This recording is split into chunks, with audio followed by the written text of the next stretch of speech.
Il fut un temps, pas si lointain, où nous courions toujours après le temps.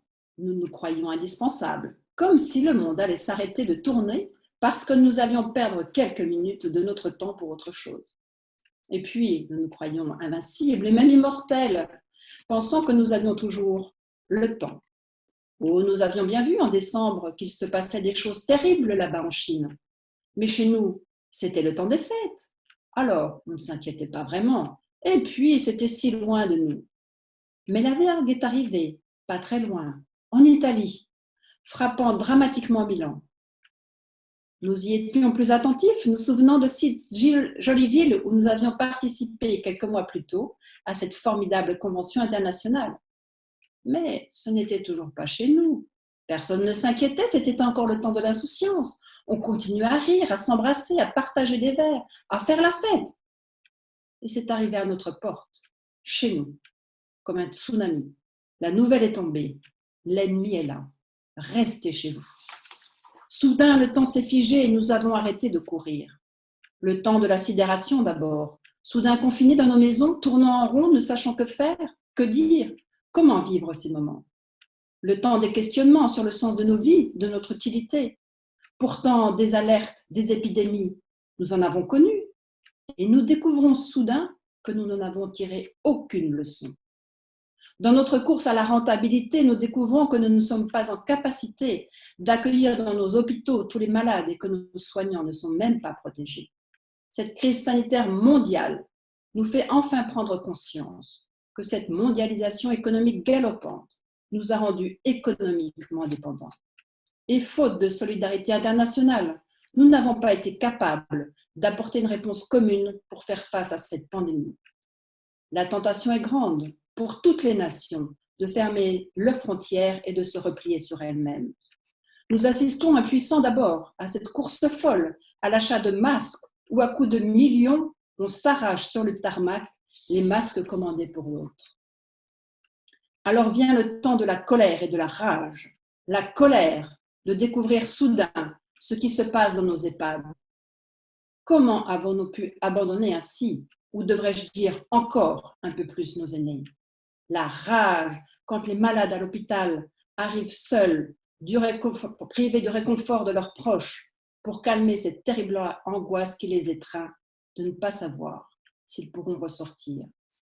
Et le triste temps de la douleur, la terrible douleur de savoir que son conjoint, son père, sa mère, son frère, son ami meurent seuls dans cet hôpital, forteresse devenue impénétrable. Vive douleur d'accompagner l'être cher à sa dernière demeure, en catimini, sans cérémonie, seul, sans la famille et les amis, pour partager votre chagrin. Et pourtant, mes amis, malgré toutes ces épreuves, nous avons grandi et réappris à prendre le temps. Le temps des bonheurs simples, de contempler la nature pendant nos sorties autorisées, le temps de se parler en famille, de jouer, de partager, de se redécouvrir, de se rassurer les uns les autres pour faire taire cette peur face à l'ennemi invisible qui continue inexorablement ses ravages. Le temps de prendre des nouvelles de sa famille, de ses amis, et peu à peu, comme le printemps qui s'installe, sans bruit, indifférent au mal qui nous ronge, nous montrant que la vie continue, nous avons relevé la tête et le meilleur de nous-mêmes a ressurgi. Et ce fut enfin le temps de la solidarité, sous toutes ses formes, un sourire, un dessin sur une poubelle pour dire merci, des applaudissements tous les soirs pour les soignants et tous ceux qui nous auront permis de continuer à avancer. Et nous, Lions, partout, nous nous sommes organisés pour réaliser de magnifiques actions.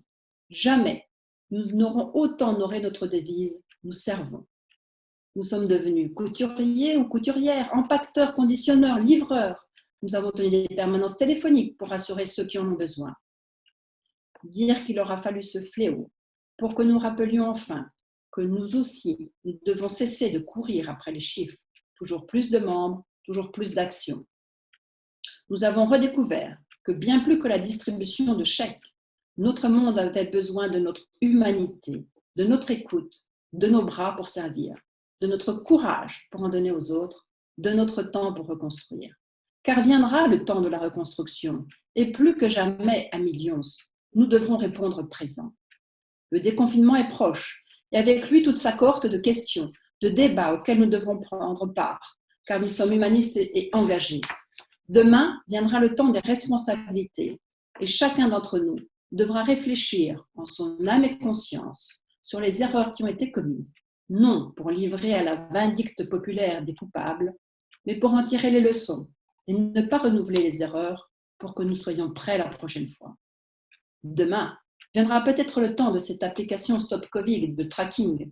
Jusqu'où serons-nous prêts à abandonner nos libertés, notre simple liberté d'aller et venir, pour protéger notre santé? C'est un vrai débat où chacun d'entre nous pourra apporter sa réflexion. Demain viendra le temps de reconstruire notre monde, de repenser notre économie, plus solidaire, plus humaine. Et là encore, Amélie, nous devrons être là et ne pas assister en spectateurs impuissants à ce que nos dirigeants, nos grandes sociétés, nos banques mettront en place. Il en est de notre responsabilité, de notre engagement. Demain, nous devrons repenser notre mouvement, nos réunions, comment maintenir la convivialité indispensable sans réunion, comment réunir des fonds quand toutes nos actions sont au mieux reportées ou pire annulées. Mais pas de désespoir, mes amis. Nous sommes pleins de ressources, nous l'avons montré, pleins d'ingéniosité, d'énergie. Nous avons l'opportunité de reconstruire avec nos valeurs. Et nous avons appris qu'il y a un temps pour tout et qu'il est maintenant temps de prendre notre temps.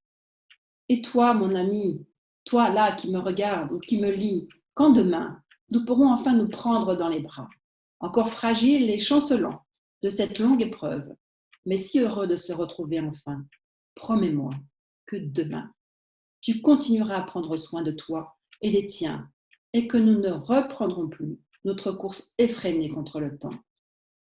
Que nous nous rappellerons que nous sommes mortels et que nous devons arrêter de gaspiller de notre temps pour nous consacrer à l'essentiel. Mes amis lions, je sais que nous serons au rendez-vous. J'ai confiance en toi, j'ai confiance en nous, j'ai confiance en vous. Je sais que nous prendrons le temps de le construire, ce monde solidaire, ce monde uni, ce monde meilleur. Merci à chacun d'entre vous et prenez soin de vous.